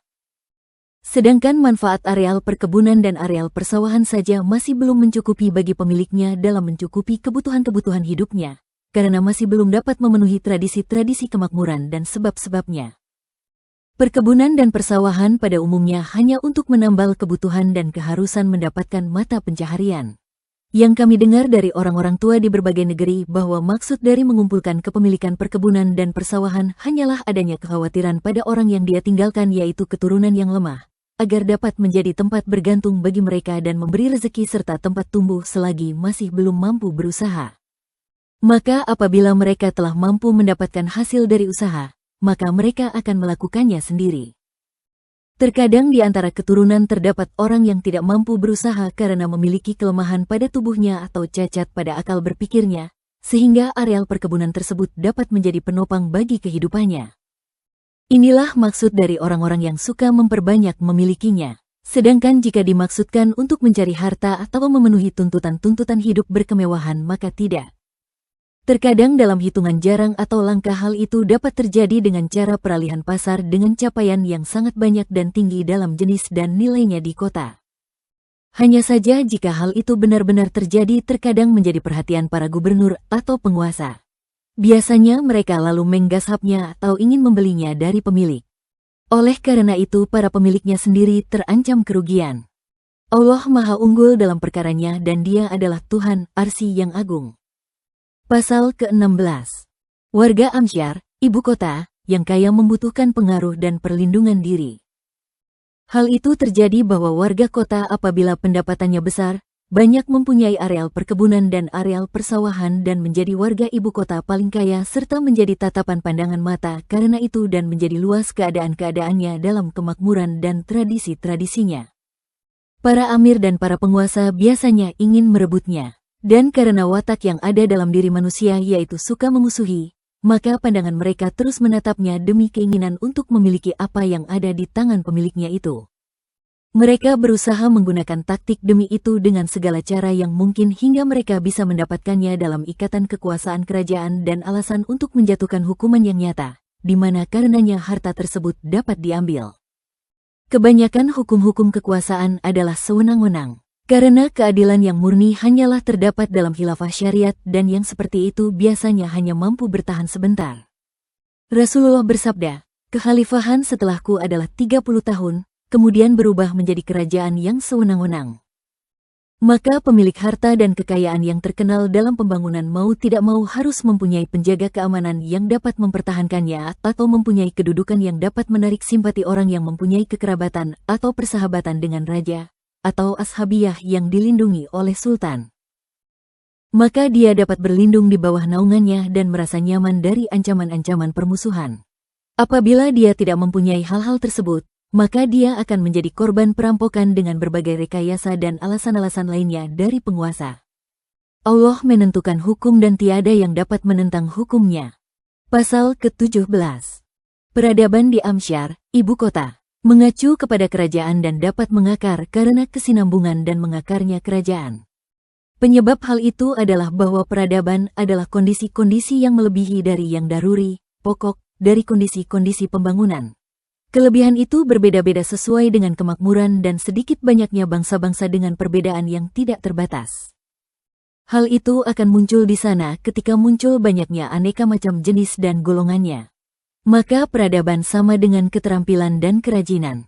Setiap kelompok darinya membutuhkan pelaku-pelaku yang mahir. Dan sesuai dengan pertambahan kelompok-kelompoknya, maka bertambah pula ahli kerajinan dan keterampilan dan menjadi beraneka macam kelompok itu dengannya. Ketika hari-hari itu berkesinambungan dan keterampilan kerajinan itu juga silih berganti, maka para pengrajin itu menjadi semakin terampil dalam keterampilan mereka dan menjadi semakin mahir dalam mengetahuinya. Seiring dengan berjalannya waktu dan luasnya wawasan dan berulang-ulangnya hal itu, maka keterampilan itu menjadi kokoh dan mengakar. Umumnya hal itu terjadi di ibu kota karena melimpahnya pembangunan dan banyaknya kemakmuran warganya. Itu semua hanya berasal dari kerajaan. Karena kerajaan mengumpulkan harta-harta rakyat dan membelanjakannya untuk orang-orang dekat dan tokoh-tokohnya. Kondisi-kondisi mereka menjadi luas karena jabatan, lebih dari keluasannya karena harta. Akhirnya pemasukan harta-harta itu adalah dari rakyat dan pengeluarannya adalah untuk pejabat kerajaan, baru kemudian warga kota yang berhubungan dengan mereka. Mereka inilah yang terbanyak, maka oleh karena itu kekayaan mereka bertambah dan menjadi banyak. Tradisi-tradisi kemewahan dan macam-macamnya meningkat. Menjadi kokoh pula bagi mereka keterampilan kerajinan dalam cabang-cabang lainnya. Inilah yang disebut dengan peradaban. Karena itu Anda lihat kota-kota yang berada di wilayah terpencil, meskipun pembangunannya memadai, namun akan tetap menonjol hal ihwal badawah dan jauh dari peradaban dalam semua aspek-aspeknya. Berbeda dengan kota-kota menengah di wilayah yang merupakan pusat dan tempat menetapnya kerajaan.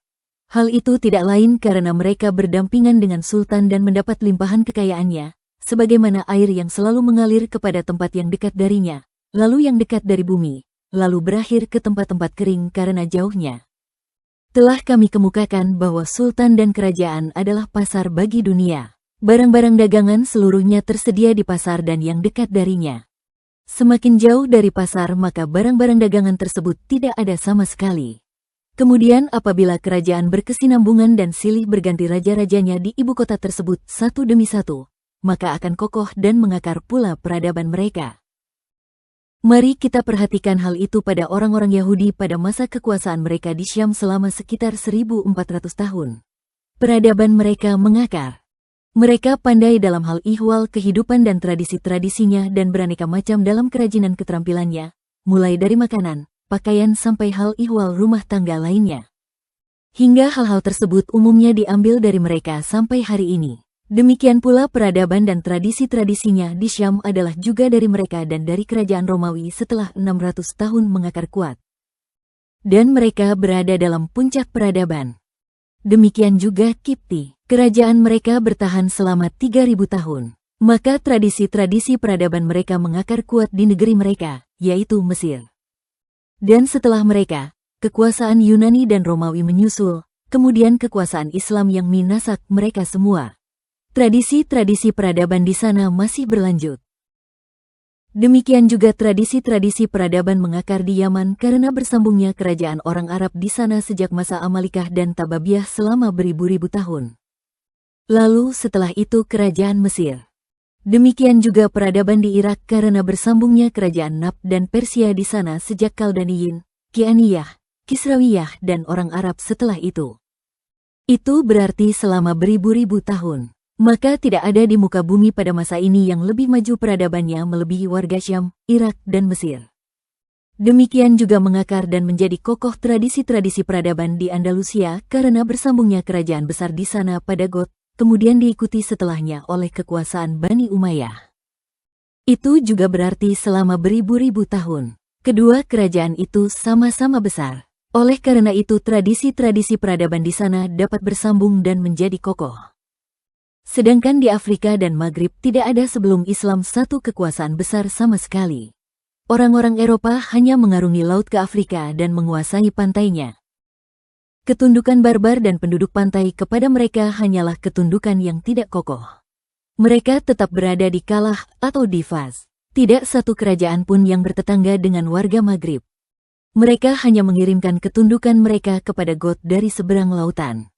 Ketika Islam datang dan orang Arab menguasai Afrika dan Maghrib, maka kekuasaan Arab tidak dapat bertahan kecuali sebentar saja pada awal Islam. Mereka pada masa itu berada dalam tahap badawah. Orang Arab yang menetap di Afrika dan Maghrib tidak mendapatkan pada keduanya dari peradaban apa yang dapat ikuti dari para pendahulunya, karena mereka adalah orang-orang barbar yang tenggelam dalam badawah. Kemudian tidak lama orang-orang barbar Maghrib yang paling ujung memisahkan diri di bawah pimpinan Maisarah al-Mustafari pada masa Hisham bin Abdul Malik. Namun mereka tidak dapat mengulang kekuasaan orang Arab setelah itu. Mereka hanya mengurus diri mereka sendiri. Meskipun mereka telah berbaiat kepada Idris, namun kerajaannya tidak dianggap oleh mereka sebagai kerajaan Arab. Karena orang barbarlah yang menguasainya, sementara jumlah orang Arab di sana tidak banyak. Afrika dikuasai Agalibah dan bangsa Arab lainnya. Mereka pun memiliki beberapa peradaban yang merupakan hasil dari kemewahan kekuasaan dan kenikmatannya dan banyaknya pembangunan Kairouan. Itu semua diwarisi Kutamah kemudian Sanhajah. Namun itu semua hanya berlangsung sebentar, karena tidak sampai 400 tahun. Kerajaan mereka berakhir dan berubahlah bentuk peradabannya karena memang tidak kokoh. Orang Baduy Arab Hilaliyin mengalahkan dan merobohkan mereka. Yang tersisa hanya sedikit peninggalan dari peradaban pembangunan di sana. Kepada masa inilah diasumsikan bahwa di Kalah, Kairouan atau Al-Mahdiyah dahulu terdapat suatu peradaban. Oleh sebab itu Anda dapat menemukan pengaruh dari peradaban itu pada kondisi-kondisi rumah dan tradisi-tradisi keadaan-keadaannya sebagai peninggalan-peninggalan yang bercampur dengan peradaban lainnya, yang hanya dapat dibedakan oleh ahli peradaban. Demikian juga pada kebanyakan kota-kota Afrika, lain halnya dengan yang Maghrib dan kota-kotanya, karena mengakarnya kerajaan di Afrika dalam waktu lebih lama sejak Aghalibah, Syiah dan Sanhajah. Sedangkan Maghrib, sejak kerajaan Muwahhidun dari Andalusia, telah berpindah kepadanya suatu bagian besar dari peradaban dan menjadi kokoh karenanya tradisi-tradisinya karena kerajaan mereka pernah menguasai negeri-negeri Andalusia. Banyak dari warganya berpindah ke sana, dengan sukarela maupun terpaksa. Keluasan wilayahnya telah Anda ketahui. Di sana terdapat pengaruh yang berarti dari peradaban dan kekokohannya. Sebagian besar adalah dari warga Andalusia. Kemudian warga timur Andalusia berpindah ke Afrika ketika datang kaum imigran Nasrani. Mereka mewariskan beberapa peninggalan dari peradaban di sana, sebagian besar di Tunisia, dan di kota-kotanya yang telah bercampur dengan peradaban Mesir dan tradisi-tradisinya yang dipindahkan oleh para musafir.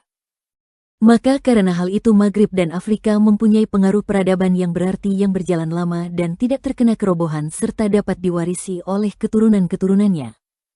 Orang barbar di Maghrib sendiri kembali kepada perilaku-perilaku mereka yaitu badawah dan kekasaran.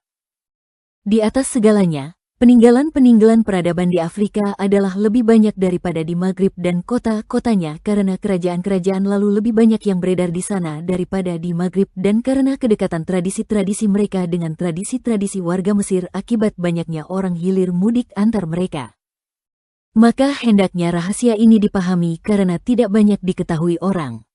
Terdapat beberapa masalah yang berkesesuaian, yaitu keadaan kerajaan dalam kekuatan dan kelemahannya, banyaknya bangsa atau generasi, besarnya kota atau ibu kota dan banyak sedikitnya nikmat. Hal itu adalah bahwa kerajaan dan kekuasaan adalah manifestasi bangsa dan peradaban. Dan semuanya yaitu rakyat, kota dan keadaan-keadaan lain merupakan materi baginya. Harta-harta pajak kembali kepada mereka. Kelapangan mereka pada umumnya adalah dari pasar-pasar dan perdagangan mereka. Apabila Sultan mencurahkan pemberian dan harta-hartanya kepada warganya, maka tersebar kekayaan itu pada mereka dan kembali kepadanya, kemudian kepada mereka darinya. Jadi, harta itu hilang dari mereka melalui pajak dan haraj dan kembali lagi kepada mereka melalui pemberian. Berdasarkan keadaan kerajaan terdapat kemakmuran rakyat dan berdasarkan kemakmuran dan banyaknya rakyat terdapat keadaan kerajaan. Asal mula semua itu adalah sedikit dan banyaknya pembangunan. Apabila Anda perhatikan dan renungkan kerajaan-kerajaan yang ada niscaya Anda menemukannya demikian. Allah membuat hukum dan tiada yang menentang terhadap hukumnya. Pasal ke-18. Peradaban adalah puncak sekaligus akhir pembangunan serta isyarat kehancurannya. Telah kami kemukakan terdahulu bahwa kekuasaan dan kerajaan adalah puncak dari ashabiyah, bahwa peradaban adalah puncak dari badawah, dan bahwa pembangunan seluruhnya yaitu badawah, peradaban, kerajaan, dan rakyat memiliki umur yang dapat disaksikan, sebagaimana segala sesuatu dalam alam nyata ini mempunyai umur yang dapat disaksikan. Jelas kiranya menurut akal dan riwayat bahwa 40 tahun adalah puncak bagi kekuatan dan perkembangan bagi manusia, dan bahwa bila dia mencapai usia 40 tahun, maka berhentilah wataknya dari pengaruh pertumbuhan dan perkembangan secara sekejap, kemudian setelah itu mulai menurun.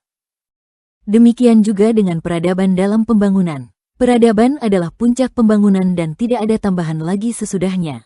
Demikian itu adalah bahwa kemewahan dan kenikmatan apabila keduanya telah terwujud bagi warga pembangunan maka secara alamiah mereka terdorong kepada perilaku-perilaku berperadaban dan berakhlak dengan tradisi-tradisinya. Peradaban, sebagaimana Anda ketahui, berisi dengan beraneka macam dalam kemewahan dan memperbaiki hal ihwalnya serta bersemangat dengan keterampilan kerajinan yang memperindah kelompok-kelompok dan macam-macamnya yang lain yaitu keterampilan yang disediakan untuk sarana masak-memasak, pakaian, bangunan, alas maupun wadah-wadah dan sarana-sarana bagi perabotan rumah tangga lainnya. Untuk memperindah segala sesuatu tersebut terdapat banyak kerajinan keterampilan, di mana badawah sama sekali tidak membutuhkan dan tidak memperindahnya. Apabila keindahan dalam peralatan rumah tangga ini telah sampai puncaknya, maka dia akan diikuti dengan menuruti kesenangan-kesenangan lain. Lalu keinginan akan beraneka macam terhadap tradisi-tradisi itu dengan warna-warni yang banyak, yang bersamanya tidak dapat lurus agamanya dan tidak pula dunianya. Tentang agamanya karena telah kokohnya bentuk tradisi-tradisi yang sulit dilepaskan. Sedangkan tentang dunianya adalah karena banyaknya kebutuhan-kebutuhan dan ongkos-ongkos yang dituntut tradisi-tradisi di mana berbagai usaha tidak lagi mampu memenuhinya. Penjelasannya adalah bahwa apabila kota membuat berbagai macam dalam peradaban, maka belanja-belanja warganya menjadi besar. Dan peradaban berbeda-beda sesuai dengan tingkat pembangunan. Ketika pembangunan lebih banyak maka peradaban lebih sempurna. Kami telah menyampaikan bahwa kota yang banyak pembangunannya menjadi khusus dengan kemahalan pasar-pasarnya dan harga-harga kebutuhannya. Kemudian pajak-pajak semakin menambah mahalnya karena peradaban hanya terdapat ketika puncak kebesarannya, yaitu masa menerapkan pajak-pajak kerajaan karena banyaknya pengeluaran pada saat itu, sebagaimana dijelaskan di awal. Pajak-pajak berdampak pada berbagai jual beli yaitu menyebabkan harga barang mahal akibat rakyat dan para saudagar semuanya menghitung harga barang dagangan mereka dengan memasukkan semua yang mereka belanjakan hingga upah diri mereka sendiri. Pajak masuk dalam nilai-nilai dan harga-harga barang yang diperjualbelikan. Akibatnya menjadi besar belanja-belanja warga peradaban dan beralih dari yang semula sedang menjadi berlebihan dan boros. Mereka tidak dapat menghindari hal itu karena pengaruh tradisi-tradisi dan sikap menuruti yang ada pada diri mereka. Hilanglah hasil-hasil usaha mereka dan habis untuk belanja dan mereka bergiliran menunggu kondisi kelaparan serta kemiskinan yang merajalela. Hanya sedikit orang yang sanggup menawar barang dagangan, pasar sepi dan rusaklah kondisi kota itu. Yang menyebabkan itu semua adalah berlebihannya peradaban dan kemewahan. Secara umum inilah hal-hal di pasar dan pembangunan yang merusak kota. Sedangkan kerusakan warga kota sendiri satu demi satu secara khusus adalah akibat kerja keras dan kelelahan dalam mengejar kebutuhan-kebutuhan tradisi dan beraneka ragam warna keburukan demi menghasilkannya serta bahaya yang menimpa seseorang setelah dia mendapatkannya karena munculnya suatu warna lain dari warna-warninya. Karena itu pada diri mereka terdapat banyak kefasikan, keburukan, perilaku hina dan rekayasa dalam mata pencaharian, baik dengan cara yang seharusnya maupun tidak. Seseorang beralih memikirkan, mendalami dan menghimpun taktik untuk melakukannya. Akhirnya Anda lihat orang-orang yang tega berbohong, suka bertaruh, menipu, membujuk, mencuri, menyimpang dari keimanan dan riba dalam jual beli. Kemudian Anda lihat mereka karena banyaknya keinginan dan kenikmatan yang ditimbulkan oleh kemewahan menjadi lebih tahu cara-cara kefasikan dan ragam-ragamnya, mempertontonkannya dan dengan faktor-faktor pendorongnya, hilangnya rasa malu membicarakannya, hingga antar para kerabat dan mahram sendiri, di mana sikap badawah menuntut rasa malu pada mereka apabila mencaci maki dan berkata kotor dengan hal itu. Anda juga lihat mereka lebih pandai merekayasa, tipu muslihat yang dengan itu mereka dapat menolak pemaksaan yang mungkin menimpa mereka dan hukuman atas kejahatan-kejahatan mereka. Sehingga hal itu menjadi kebiasaan dan menjadi perilaku bagi kebanyakan mereka kecuali orang yang dilindungi oleh Allah. Lautan kota berombak karena orang-orang hina dari warga yang berakhlak tercela ini. Dalam hal yang demikian itu mereka diikuti oleh banyak generasi muda kerajaan dan keturunan mereka, yaitu orang-orang yang terlantar tidak mendapatkan pendidikan dan menonjol pada diri mereka akhlak para tetangga dan teman-teman, meskipun mereka memiliki nasab dan keluarga terhormat. Demikian itu karena manusia adalah makhluk yang saling meniru. Namun mereka hanya menjadi unggul dan istimewa karena akhlak dan sikap-sikap mulia serta menghindarkan sikap-sikap hina. Maka barang siapa yang hal itu kokoh tertanam dalam dirinya, maka ia tidak perlu baginya sucinya nasab dan baiknya keluarga. Karena itu Anda lihat banyak dari keturunan keluarga terhormat dan orang-orang mulia, baik, dan pejabat kerajaan terlempar dari kelompok itu, melakukan pekerjaan-pekerjaan hina dalam mata pencaharian mereka dengan akhlak mereka yang rusak dan watak buruk dan rendah yang beraneka macam. Dan apabila hal itu telah banyak terdapat di kota atau pada suatu bangsa maka Allah telah memberitahukan akhir dan kehancurannya. Itulah arti firman Allah. Dan jika kami hendak membinasakan suatu negeri, maka kami perintahkan kepada orang-orang yang hidup mewah di negeri itu, supaya menaati Allah. Tetapi mereka melakukan kedurhakaan dalam negeri itu. Maka sudah sepantasnya berlaku terhadapnya perkataan, ketentuan kami, kemudian kami hancurkan negeri itu sehancur-hancurnya. Logikanya adalah ketika itu usaha-usaha mereka tidak lagi dapat memenuhi kebutuhan-kebutuhan karena banyaknya tradisi dan tuntutan keinginan, keadaan-keadaan mereka menjadi tidak stabil. Dan apabila keadaan-keadaan pribadi satu persatu telah rusak, maka akan terganggu keteraturan kota dan rusaklah kota itu. Inilah yang dimaksud oleh sebagian ahli hawash, futurolog, bahwa apabila di kota telah banyak terdapat tanaman naran, maka itu berarti isyarat hendak berakhirnya kota itu.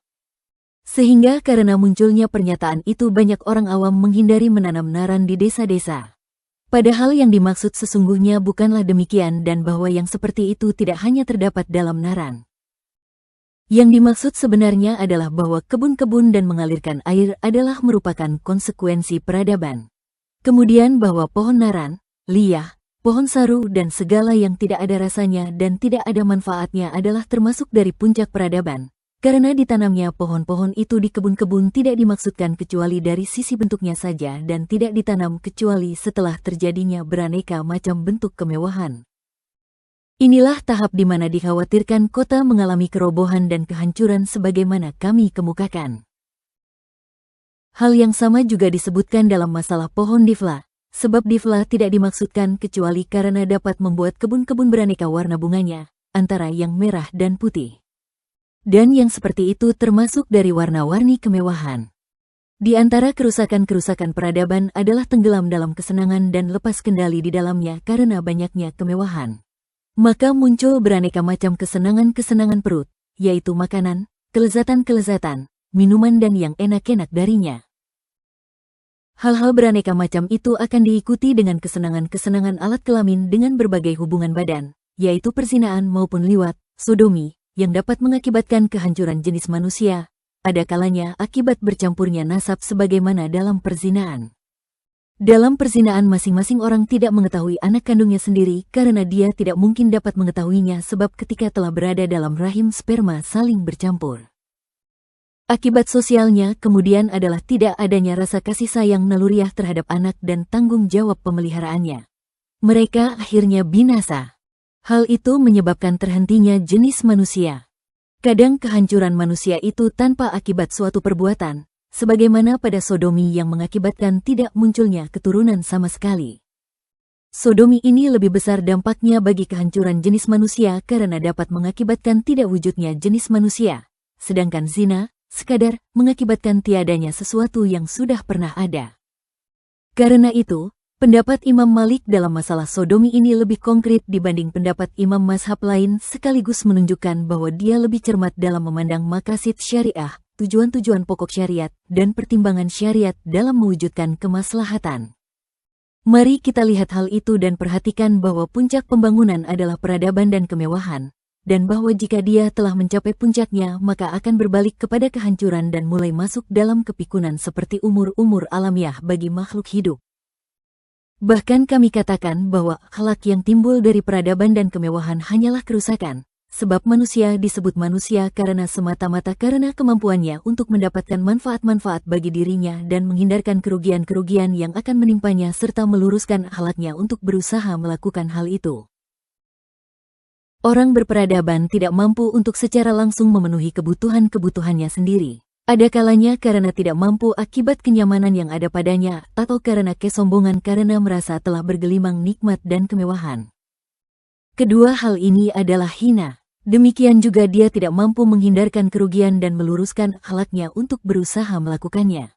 Akibat telah kehilangan perilaku tabah karena kemewahan dan enak-enakan yang telah menjadi pelajarannya, maka al-hadari, peradaban, menjadi beban bagi para penjaga keamanan yang melindunginya. Kemudian lazimnya dia juga ikut rusak karena rusaknya tradisi-tradisi dan kepatuhan padanya serta tabiatnya yang menjadikan beraneka warnanya keinginan nafsu, sebagaimana telah kami tegaskan, kecuali sebagian kecil saja. Ketika manusia telah rusak kemampuannya atas perilaku dan agamanya maka telah rusak dan hilang secara hakiki kemanusiaannya. Dengan sudut pandang ini, orang-orang yang mendekat kepada badawah dan kekerasan, yaitu tentara sultan lebih bermanfaat daripada orang-orang yang terdidik dalam peradaban dan akhlaknya. Dan ini memang ada dalam setiap kerajaan. Akhirnya jelas bahwa peradaban adalah saat berhentinya umur dunia dari pembangunan dan kerajaan-kerajaan. Allah setiap hari dalam satu hal, tidak menyibukkannya suatu hal untuk mengurus hal lain. Pasal ke-19. Ibu kota yang menjadi singgasana kerajaan akan roboh bersama robohnya kerajaan. Kami telah meneliti masalah pembangunan, bahwa apabila kerajaan telah terganggu dan rusak maka kota yang menjadi singgasana bagi sultannya juga ikut rusak pembangunannya. Kadang kerusakannya itu mencapai kerobohan, dan hal itu hampir tidak pernah meleset. Penyebabnya ada beberapa hal. Pertama, bahwa dapat dipastikan kerajaan pada awalnya tidak lepas dari badawah yang pembawaannya menghindari harta orang lain dan menjauh dari kepandaian. Hal itu berakibat ringannya pajak dan beban-beban tanggungan yang diantaranya adalah merupakan materi kerajaan, lalu sedikit belanja-belanja dan sedikit pula kemewahan-kemewahan. Jadi apabila kota yang menjadi singgasana bagi kerajaan berada dalam kekuasaan kerajaan yang baru ini dan di sana berkurang kondisi-kondisi kemewahan, maka berkuranglah kemewahan pada warga kota yang berada di bawah tangannya, karena rakyat itu mengikuti kerajaan. Mereka merujuk kepada perilaku kerajaan, ada kalanya dengan patuh, karena watak manusia adalah mengikuti panutannya, atau dengan terpaksa karena menyusut dari kemewahan dalam segala keadaan yang ditimbulkan oleh perilaku kerajaan serta karena sedikitnya manfaat yang merupakan materi tradisi-tradisi itu. Akibatnya akan terbatas peradaban kota itu dan hilanglah banyak tradisi-tradisi kemewahan. Itulah yang kami sebut dengan robohnya kota. Kedua, kerajaan hanya bisa berhasil memiliki kekuasaan karena mendapatkan kemenangan. Dan itu hanya terjadi setelah terjadinya permusuhan. Peperangan dan permusuhan menuntut saling menghabisi antara warga kedua kerajaan dan salah satunya akan mempunyai banyak tradisi dan keadaan-keadaan yang mengungguli yang lain. Kemenangan salah satu dua pihak yang saling meniadakan berarti menghilangkan pihak lain. Maka segala hal ihwal kerajaan terdahulu dibenci, dicela dan buruk bagi warga kerajaan baru, khususnya hal ihwal kemewahannya. Semua itu akan hilang dalam adat istiadat mereka karena pengingkaran kerajaan padanya hingga tumbuh bagi mereka secara bertahap tradisi-tradisi kemewahan baru yang lain. Lalu muncul darinya suatu peradaban baru menggantikannya. Itulah keterbatasan dan kekurangan peradaban pertama, dan itulah arti terganggunya pembangunan dalam kota. Ketiga, bahwa setiap bangsa pasti mempunyai tanah air, yang merupakan tempat tumbuh mereka dan darinya terdapat permulaan kekuasaan mereka. Apabila mereka kemudian menguasai suatu kerajaan lain, maka kerajaan tersebut menjadi pengikut bagi yang pertama dan kota-kotanya juga mengikuti kota-kota kerajaan yang pertama. Lalu meluaslah wilayah kerajaan mereka dan harus terdapat singgasana di pertengahan, sebagai pembatas kerajaan-kerajaan bagi kerajaan, karena singgasana itu adalah seperti markas bagi wilayah. Akibatnya jauhlah tempat singgasana itu dari tempat singgasana yang pertama. Hati orang-orang menjadi senang kepadanya karena kerajaan dan sultan. Lalu pembangunan berpindah kepadanya dan berkurang dari kota singgasana yang pertama. Peradaban hanya dapat terwujud dengan sempurnanya pembangunan, sebagaimana telah kami kemukakan. Lalu menjadi berkurang peradabannya, dan itulah makna dari terganggunya peradaban. Hal ini sebagaimana yang terjadi pada pemerintahan Saljukiyah ketika pindah dengan membawa singgasana mereka dari Baghdad ke Isfahan, dan yang terjadi pada orang Arab sebelum mereka dalam berpindah dari Madain ke Kufah dan Basrah, serta pada Bani Abbasiyah dalam berpindah dari Damaskus ke Baghdad, pada Bani Murain di Maghrib dalam berpindah dari Marakisi ke Fez. Secara garis besar bahwa kerajaan yang membuat singgasana di suatu kota mengganggu pembangunan singgasana yang pertama. Yang keempat, bahwa kerajaan yang kedua di dalamnya pasti masih terdapat pengikut kerajaan terdahulu dan kelompok-kelompoknya dengan mengalihkan mereka ke wilayah lain yang dirasa aman jika hendak melakukan serangan atas kerajaan dari sana. Kebanyakan warga kota singgasana adalah kelompok-kelompok kerajaan, baik para penjaga yang berdiam di sana sejak awal kerajaan atau para pembesar kota karena mereka lazimnya mempunyai pergaulan dengan kerajaan sesuai dengan tingkat dan macam-macam kelompok mereka. Bahkan kebanyakan mereka tumbuh dalam kerajaan itu, maka mereka adalah bagian dari kelompoknya. Apabila mereka tidak menggunakan kekuatan atau ashabiyah maka mereka akan menggunakan simpati, kecintaan, atau ideologi. Watak kerajaan baru adalah menghapus pengaruh-pengaruh kerajaan terdahulu, lalu memindahkannya dari kota singgasana kepada tanah airnya yang menetap dalam tabiatnya. Sebagian mereka mengalami sejenis pengasingan atau ditawan dan sebagian yang lain mengalami sejenis penghormatan dan kasih sayang, sekiranya hal itu tidak menyebabkan kebencian, sehingga tidak tersisa dari kota singgasana kecuali kelompok bawah dan orang-orang tua dari kaum petani, pengembara dan orang-orang awam. Tempat mereka akan ditinggali oleh para penjaga dan kelompok-kelompoknya yaitu orang yang membuat kota menjadi kuat. Dan apabila tokoh-tokoh mereka telah pergi dari kota itu sesuai dengan tingkatan-tingkatannya maka berkuranglah penduduknya. Dan itulah arti terganggunya pembangunannya. Kemudian pasti ada suatu pembaharuan pembangunan lain dalam naungan kerajaan baru dan dilaksanakan di dalamnya suatu peradaban lain berdasarkan kemampuan kerajaan. Hal itu tidak lain sama dengan orang yang mempunyai rumah yang sudah rusak di mana banyak dari letak dan bentuk kamar-kamar dan fasilitas-fasilitasnya yang tidak sesuai dengan keinginan hatinya, sedangkan dia mempunyai kemampuan khusus, maka dia akan memperlihatkan kemampuannya mengubah bentuk dan posisi itu dan merenovasi bangunannya berdasarkan apa yang dia pilih dan dia pikirkan. Dia merobohkan rumah itu kemudian kembali membangunnya. Hal seperti itu telah banyak terjadi di kota-kota yang merupakan singgasana bagi kerajaan. Kami telah menyaksikannya dan mengetahuinya. Allah Maha mengatur malam dan siang.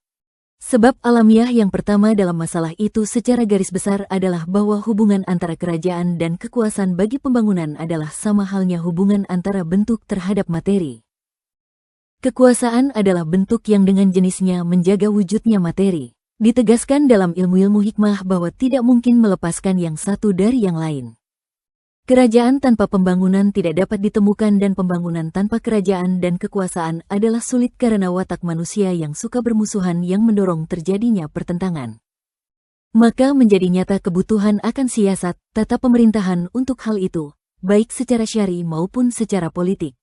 Itulah arti kerajaan. Jadi bila keduanya tidak bisa saling melepaskan maka kerusakan pada salah satunya pasti berpengaruh pada kerusakan yang lain. Sebagaimana ketiadaan salah satunya berpengaruh pada ketiadaan yang lain. Kerusakan besar akan terjadi akibat kerusakan kerajaan secara keseluruhan seperti yang terjadi di Roma, Persia, Arab secara umum dan Bani Umayyah. Bani Abbasiyah pun demikian juga. Sedangkan kerajaan pribadi, individu, seperti kerajaan Anushirwan, Heraklius, Abdul Malik bin Marwan, dan Ar-Rashid, pribadi-pribadinya silih berganti melakukan dan menjaga keberadaan dan kelestarian pembangunannya. Satu sama lain hampir sama. Hal itu tidak memengaruhi banyaknya kerusakan, karena sesungguhnya kerajaan yang melakukan materi pembangunan hanyalah ashabiyah dan kekuatan. Dan itu terus berjalan pada pribadi-pribadi kerajaan tersebut. Maka ketika ashabiyah itu hilang dan ditolak oleh ashabiyah lain yang berpengaruh dalam pembangunan maka hilanglah ahli kekuatan secara keseluruhan dan kerusakannya pun menjadi besar, sebagaimana kami tegaskan sebelumnya. Wallahu a'lam. Lanjut part 22. Wait. Mana komennya? Mana? Mana share-nya?